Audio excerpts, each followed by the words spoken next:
Today's daf yomi is Bava Metzia daf Chaf Zayin Bava Metzia 27, and we're going to start on the bottom line of 26b, where the Mishnah had stated that if one purchases fruit from their friend and finds money in it, he can keep it. So the Gemara says, Amar Rish Lakish Mishum Rabbi Yanai Lo Shana. When do we say you could keep the money? If you buy fruit and there's some money found in it. We're on top of Zayin Amud Aleph. Of course, today's daf yomi is dedicated for Yeshua, for Am Yisrael, Shmir for the Chayalim, Hatzalah for the Shvuyim. So when do we say you could keep the money? Where you purchase it from a merchant. And so therefore, under those circumstances, he also purchased these crops from many people, and so therefore he doesn't know who he got it from. And so since there's no sign on it, Rashi says the owners gave up hope. But if you got it from a person, like a neighbor, or just like not a professional merchant, then we're going to say the guy didn't give up hope, so you have to return it. So too, somebody Tana who was teaching a Mishnah or Brisa in front of Rav Nachman, he says, and if you got it from but if you got it from a neighbor or a regular person, then you have to return it. So Rav Nachman says to this person who was citing that the Brisa is, why do you have to return to the Baal Bayis? You think the Baal Bayis himself was the one who threshed the crops? No, he didn't do it himself. He doesn't know that it's there. He gave up hope. So the Gemara says, so that the Tana responds from Nachman, Ismay. So he says, okay, so do I have to remove this source from our collection of Brises? So he says, no, that he says, Amarle. So Rav Nachman said, look, to Targimas Nisan, that when can you keep it? You go in Shadashan Alidei Avdo v'Shevchaso Akananim. He says, no, that what you have to do is you say that our Mishnah is saying that when it was, if you purchase it from a Baal Bayis, you have to return it, because we're talking about a case where the money fell from people who are his servants, and so therefore everything they owned was owned by the master, and so therefore under those circumstances you'd have to return it. So now we say in the next Mishnah, the Mishnah kind of begins in the middle of a conversation. Also, the garments were included in all of these things. So the context for this is that there's a verse, and the verse actually is several verses in Parshas Kiseitze in Devarim, and it says that thus you shall return to all the lost objects of your brother, and includes within it the ox and the lamb, the garment,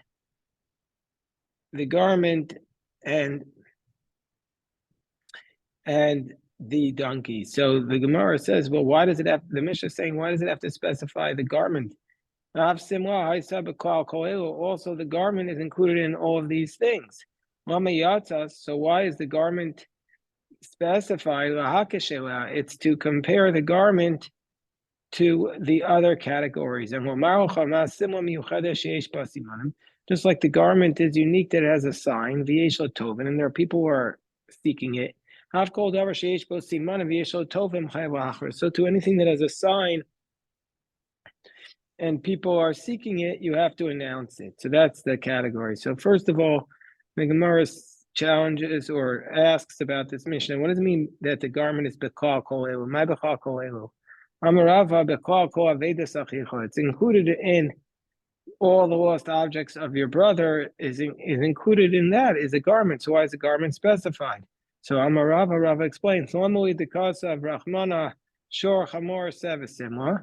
Why does it have to list all four of these categories? The ox, the donkey, the lamb, and the garment. Tzricha, it's needed. The Ikasa Rahmana Simla. If the Torah just wrote about a garment, Havamina Hanimilebe Edim, the Gufa, Vasiman, the Gufa. I might have thought about a garment. The witnesses testify about the garment itself and the signs on the garment. Avochamor be'edim de ukaf, v'simanim de ukaf, but by a donkey, where the witnesses are testifying about the saddle of the donkey or the signs on the saddle. I think you don't return it. So therefore, therefore, Torah tells us about a donkey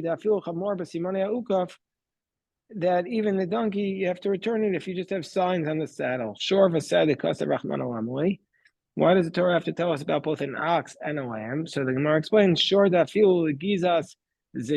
ox is telling us that even if you had a shearing of the tail, you have to return it. And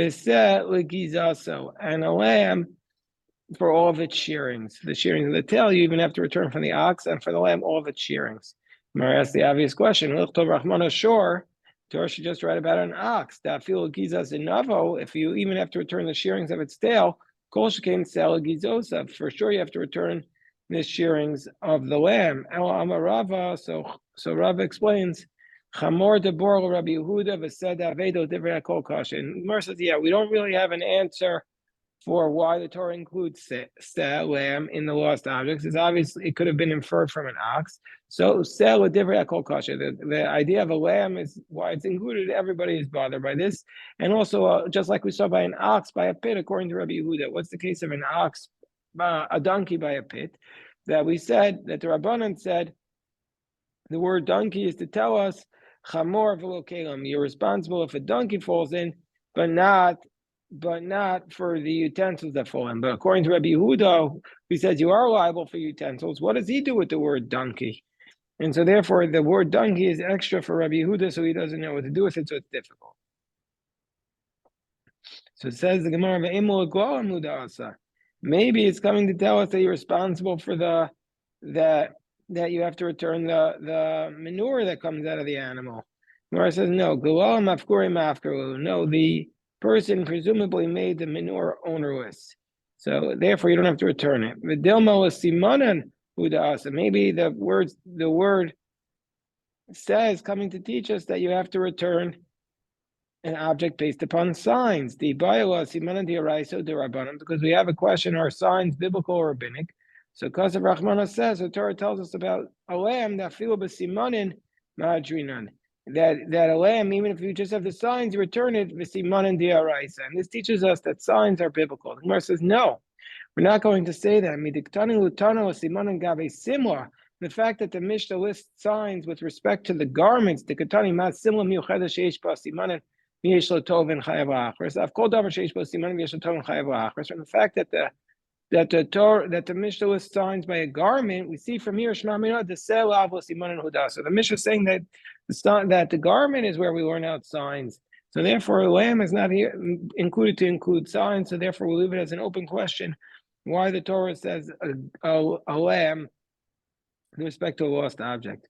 Tana Rabbanan Asher Tovad. It says in the verse, "This you shall do for the lost objects, for the objects of your brother that you lost." Asher Tovad, mimenu, that are lost from him, umitzasa, and that were found. So now we see from here, the rabbis say Asher Tovad, that were lost. Pratla aveda she'ein ba shava pruta. It comes to exclude an object that's lost that is not worth a penny. Whereas Rabbi Yehuda says, umatzasa, no, we learn that from the pasuk, it was found for you, which means pratla aveda she'ein ba shava pruta. It excludes a lost object that's not worth a penny. And my binaya, what's the distinction between Rabbi Yehuda and the Rabbanan? So says Abaye, mashmos darshan ika binaya. The distinction between them is how do we interpret the psukim? Mar nafkoe me asher tovad. One learns this idea that even though it's not, that you don't return if it's not worth a pruta from asher tovad. Mar nafkoe umatzasa. And the Gemara and Rabbi Yehuda learns it out from umatzasa that you only have to return if it's worth a pruta. So the Gemara says, so according to the Tanakama, what does the Tanakama do with the matzasa? Gemara explains, the Tanakama says we need matzasa like the Rabbanai. The Amar Rabbanai, umatzasa the asal yadei mashma. That the word umatzasa means that it's in your possession, meaning to say that this is the concept, the asal yadei mashma. What does that mean? So we look at the Rashi, and the Rashi explains to us that Rabbanai is teaching us the following chiddush, that that we know that a lost object of a Canaanite is permitted. So you might have thought it's only permitted if you don't pick it up. Matzasa means that it's even if it's in your possession, you're only obligated to return it if it's your brother. Even once you have it, you're only obligated to return to your brother, but not to a Canaanite. That's where the Rabbanan learn out from Matzasa, like the Rabbanai, that you're not obligated to return to the Canaanite, even if it's in your possession already. According to Rabbi Yehuda, what does Rabbi Yehuda do with Asher Tovat? He learns it out. How do we know that if there is a lost object that the river washed away, it's permitted?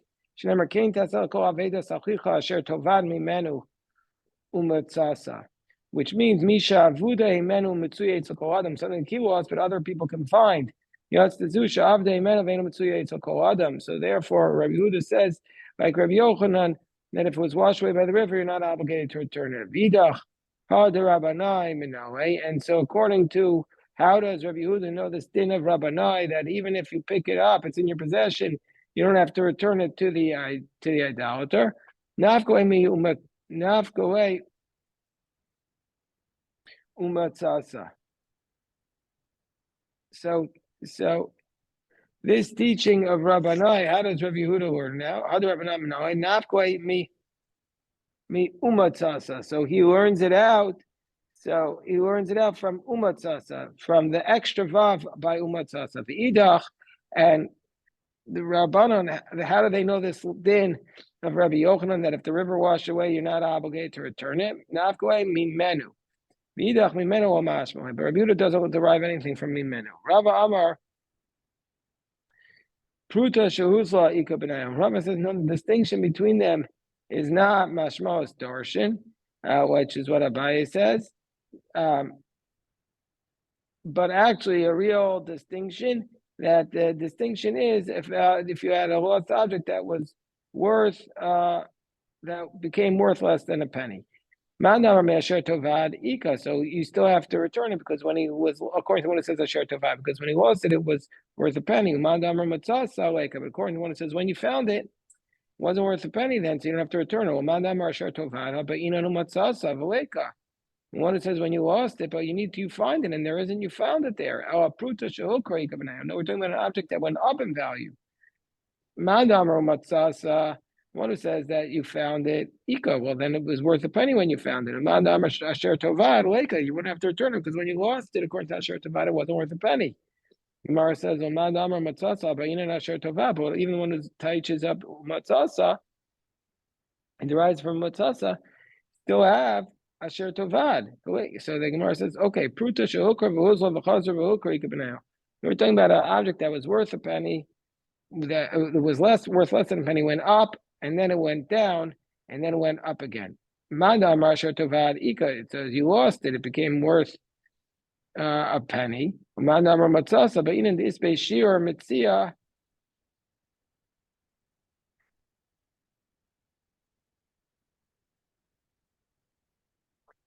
But according to the one who says you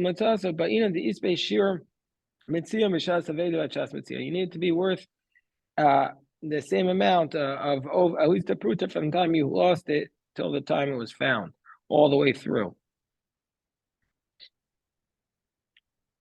So the Gemara says the Gemara now asks the following question: Siman and Diaraisa.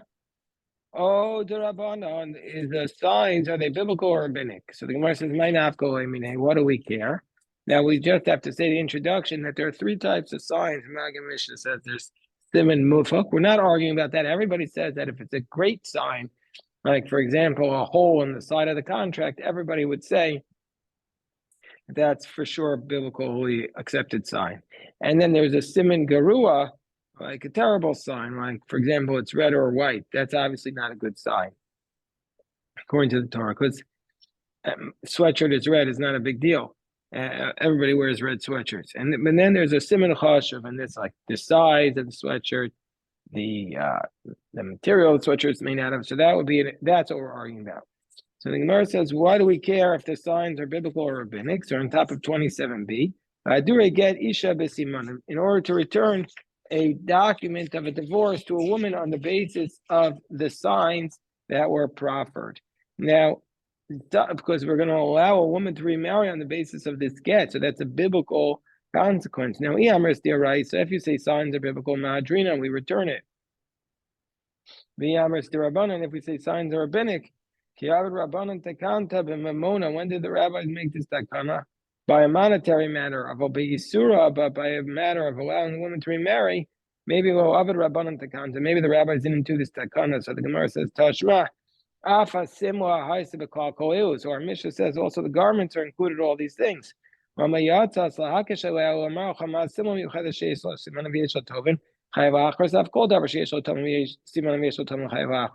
we see from here, Dana.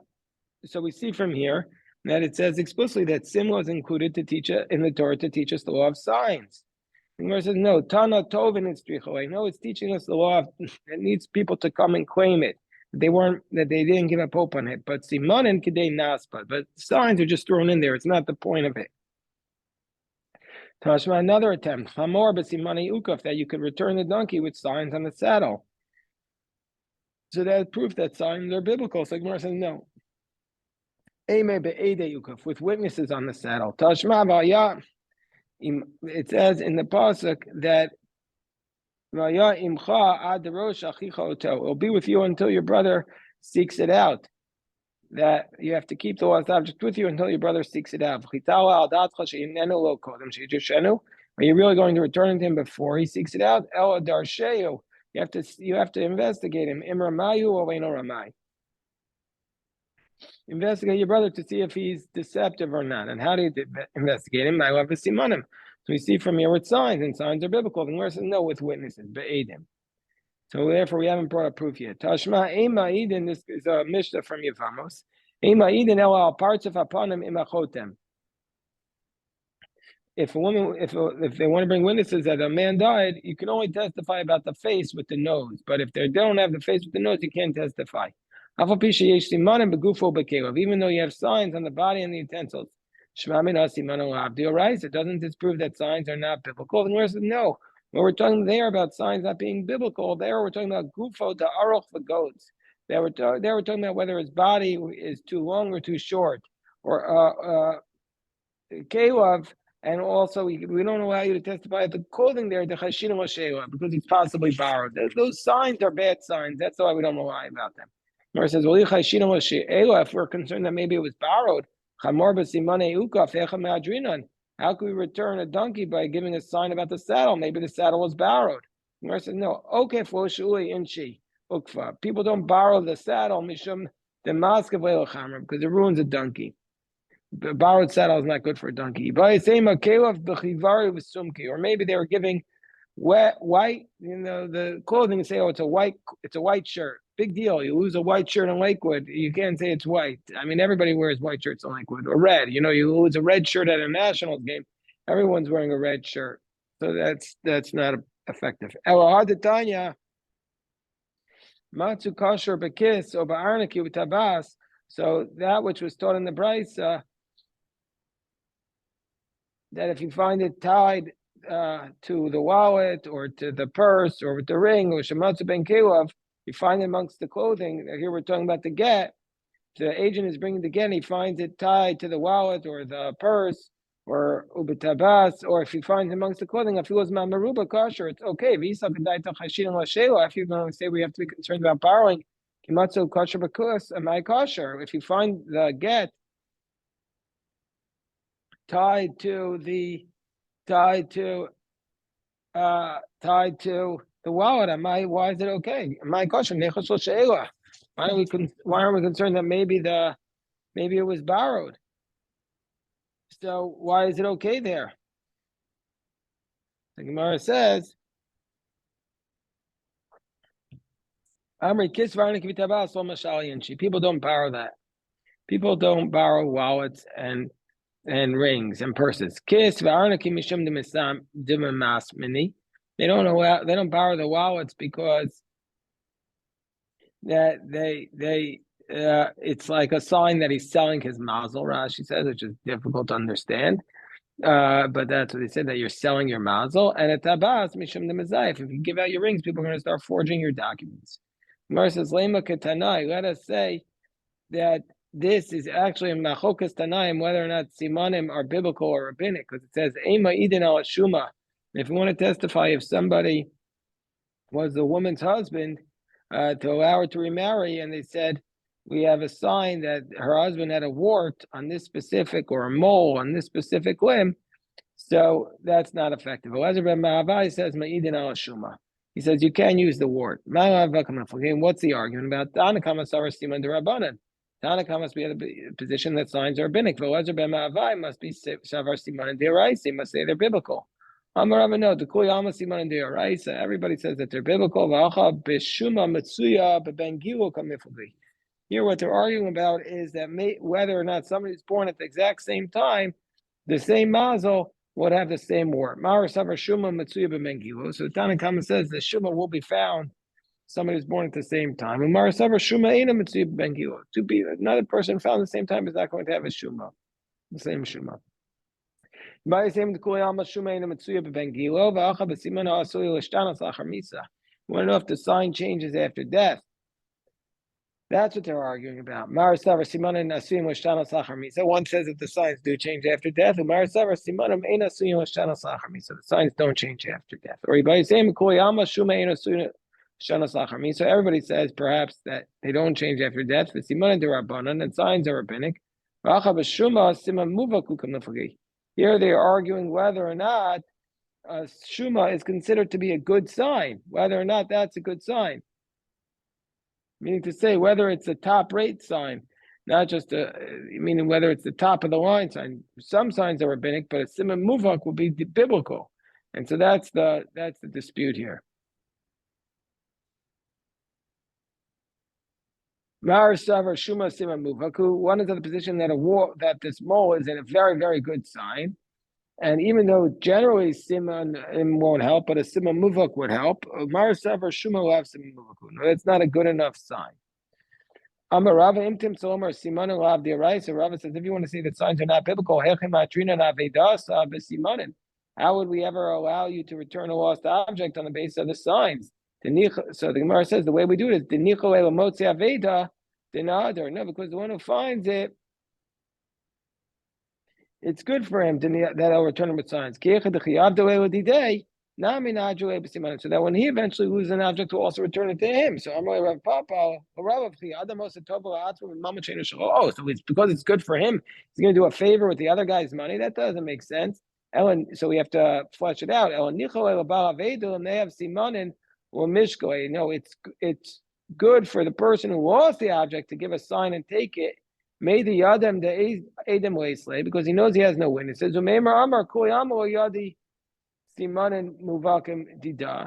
He says, well, nobody else knows the exact signs on it. I'll bring excellent signs, dida v'shakal noah, and I'll be able to take it. So the Gemara says, what about the fact that we learned this earlier in our Mishnah on 20a, that at the end of so he said if one person borrows, the end of chapter 1, he says if one person borrows that if you have one borrower and he's found with 3 contracts of loans, from 3 different people, but you return to the borrower, because why would he have it?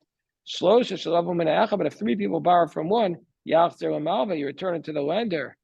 So, but would the borrower want you to return it to the lender? You said the whole basis of returning lost object is the guy who lost it wants you to return. The guy who lost it wants you to return it, and so, but in this case, where the borrower wants you to return it to the lender under these circumstances, he surely wouldn't want that. So there it's not a sign, it's a logic.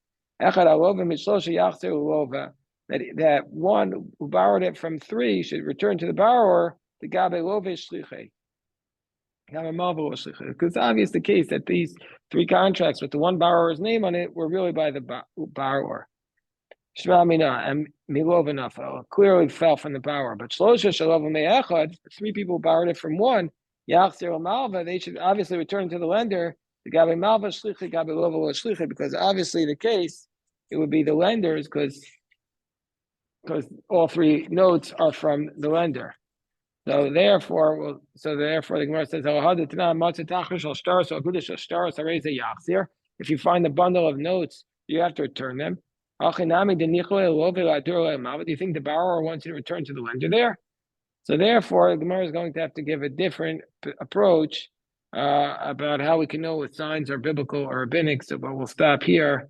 If anybody has any questions, happy to